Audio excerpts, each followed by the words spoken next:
Good morning. তুমি good morning বললাম, ক্যামেরাটা গেল ঘুরে। আর কী করবো, তার মধ্যে ক্যামেরা যাচ্ছে ঘুরে। আর একটু দেরি করি, ওই জন্য গুড মর্নিং বলি। কেন সকালবেলা উঠে পড়েছি অনেকটা তাড়াতাড়ি, যেমন উঠি আমি, তোমরা তো জানো বন্ধুরা। তো সেটা তো অন্য ব্যাপার। গুড মর্নিংটা একটু দেরি করে বলি, গরমকালে না আরও সকালবেলা গুড মর্নিং বলি। শীতকাল তো উঠে অত তাড়াতাড়ি গুড মর্নিং বলা যায় না, কেন বাইরে ওটাই ফোটে না, বলো, ফ্লোই থাকে না। আমি কাকে গুড মর্নিং বলবো? যাকে গুড মর্নিং বলবো তাদেরকে তো আমাকে দেখতে হবে। এই চলছে, খুব ঠান্ডা, খুব ঠান্ডা। তোমরা যে যেখান থেকে দেখছো ভিডিওটা, তোমাদের খুব খুব ঠান্ডা। আমাদের এখানে শুধু একা যে ঠান্ডা তা না, ঠান্ডার মধ্যে কষ্ট হয় সকালবেলা উঠে, কিন্তু কী করবো, রান্না করতে হবে। রান্না আমার বসে গেছে, মানে যেমন চলে সেমনই চলছে রান্না। মাছের ঝোলটা এখন বসছে, আর বাদবাকিগুলো একটু বাদে হবে। তো সেই ফাঁকে একটু আড্ডা হয়ে যায়, আড্ডা হলে আমার না বাড়ির নাম জানো। আমার মা আমাকে মিঠু বলে ডাকে। আমার বাবার বাড়িতে সবাই আমাকে বাবু বলে ডাকতো। হ্যাঁ, আর আমাদের তো বংশে মেয়ে নেই, সবকটাই সরি ছেলে নেই, সবকটাই মেয়ে। আমরা 3 বোনের পর আমাদের বংশই যেটা বলে হয়ে গেছে। তো তাই জন্য আমাদের সবাইকে 3 জনকেই তিন জ্যাঠার, মানে আমার বাবা সবার ছোটো, 3 জনের 3 মেয়ে, তাই জন্য বড়ো বাবু, মেজো বাবু, ছোটো বাবু, বাবু বলে ডাকতো। আমার বাবা সবার ছোট, কিন্তু আমার বাবার ওপরে যে আমার বক্কা, মানে আমার সেজু বাবা মানে পরে লাস্টে বিয়ে করেছে, তাই জন্য আমি মানে সম্পর্কে ছোট হলো। আমার জ্যাঠা বাবার মেয়ে হচ্ছে আমার চেয়ে 2 বছরের ছোটো, যেহেতু সেজু বাবা পরে বিয়ে করেছে। আমরা বাড়িতে ওই বলেই ডাকি, বড়ো বাবা, মেজো বাবা, সেজু বাবা। আর আমার বাবা তো ছোটো, আমার বাবাকে দিদিরা কিংবা আমার ছোটো বোন, যে আমার মানে আমি মেজে পড়ছি, যে আমার জ্যাঠা বাবার মেয়ে, ও কী বলে ডাকে, বক্কা। ছোটো বাবা, বক্কা বাবা। তো সেসব তো এখন ইতিহাস, এখনকার দিনে এই জিনিসগুলো নেই একদমই। তোমরাও জানো এগুলো এখন আর একদম নেই, এগুলো এখন মানে ডাকগুলোর চেঞ্জ হয়ে গেছে। আমার মাকে বৌমণি, হ্যাঁ, আর বৌদিমণি ছাড়া আমার বাবা ডাকতোই না। প্রথমে সেজে বউ, মেজে বউ এরম বলে ডাকতো। তা আমি শুনেছি, আমি তো তখন পৃথিবীতে করি। আমার ঠাকুমা একদিন চেলাকাটনি দাঁড়িয়ে আছে, এই বৌমাদের কী বলে ডাকিস?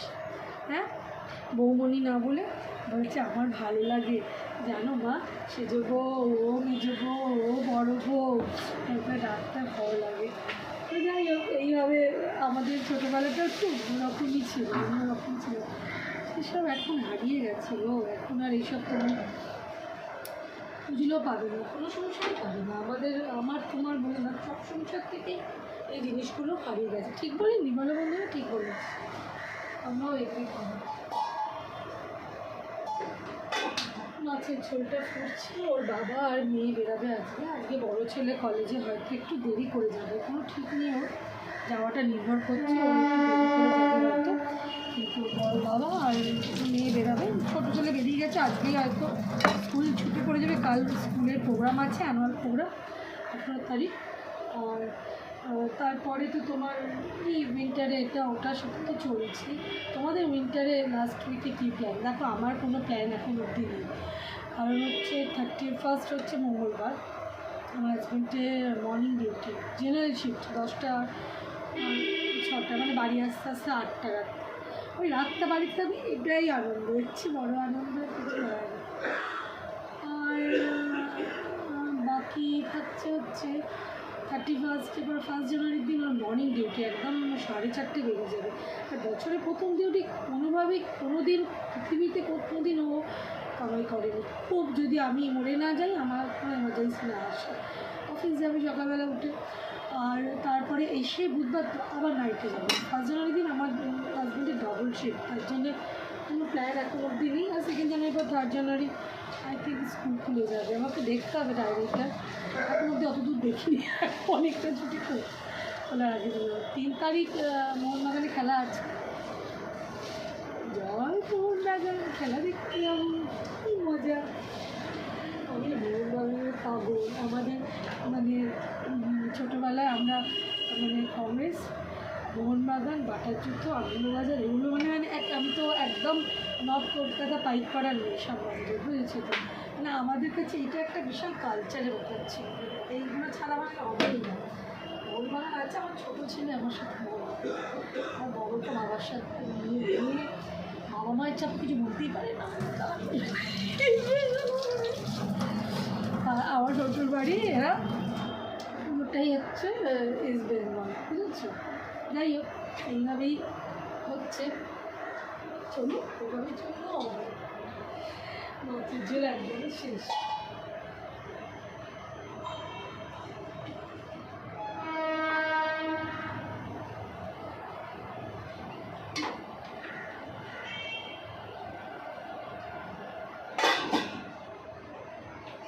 আলুর দম বসাবো, অফিসে স্কুলে সব টিফিন নিয়ে যাবে, আলুর দম বসাবো, একটু পরোটা করে দেবো, আটার পরোটাই করে দেবো। ময়দাটাও বাবাকে যতটা কম দেওয়া যায় ততই ভালো আমার মনে হয়। খেতে ভালো লাগে, সুস্বাদু লাগে বলে সবাই খেতে যায়। শুধু যে যতই বলো না কেন, যে যতই বলো না কেন, আমরা মানুষ তো, মানে বাঙালি, হিন্দুস্তানি, মারওয়াড়ি, বিহারি, মুসলিম কথা বলছি না, আমরা মানুষ তো, আমাদের জিওয়াটা না, জন্ম থেকে তো আমরা ডায়েট করিনি, জন্ম থেকে তো আমরা খেয়েছি, খেয়ে বড় হয়েছে না। তো আমাদের খাদ্য প্রতি আমাদের একটা আকর্ষণ আছে প্রত্যেক মানুষের, তুমি তো আমি আবার দেখবে না প্রত্যেকেরই খেতে ইচ্ছে করে। তাই জন্যে মানে খুব ডিফিকাল্ট মানে সব কিছু মানে ছেড়ে দেওয়া খুবই অসুবিধা। যাদের জীবনে এগুলো করতে হয়, মানে যারা মানে আমরা স্বেচ্ছাকৃত করছি যে আমরা ভালো থাকবো সুস্থ থাকবো, সেটা তো একটা আলাদা করছি, আবার ইচ্ছে হলে খেতেও পারছি। যারা সত্যি খেতে পারে না, তাদের নিজের কোনো প্রবলেম থাকে, তাদের খুব কষ্ট হয়। খুব কথা বলে দেখো তোমার আশেপাশে যদি কেউ থাকে, আমার মতনই বলি, সত্যি খুব কষ্ট হয়। তো আমি চেষ্টা করি বাড়িতে রান্নাটা একদম রোজের রান্নাটা এখন হালকা করে দিতে, কারণ সপ্তাহে উইকেন্ডে শুক্র শনিবার আমার একটু উল্টোপাল্টা রান্না করি। বাবার ছুটি থাকে তো, দেখা ছেলে বাড়ি থাকে একটু, প্রত্যেক দিন চেষ্টা করি আমি ওটাকে কভার করে একটু হালকা করতে, যার জন্য আমি একদম বয়েলের ওপর রান্নাটা করি, মাছের বয়েল যদি ভাত খাই তো এটাই করে একটু হালকার ওপর করি। তোমরাও এই পলিসিটা আমার মতো নিতে পারো, বেশ ভালো লাগে। চলো একটু আটাটাকে বন্ধ করি, অন্য সেকেন্ড রান্নাটাও ধরতে হবে।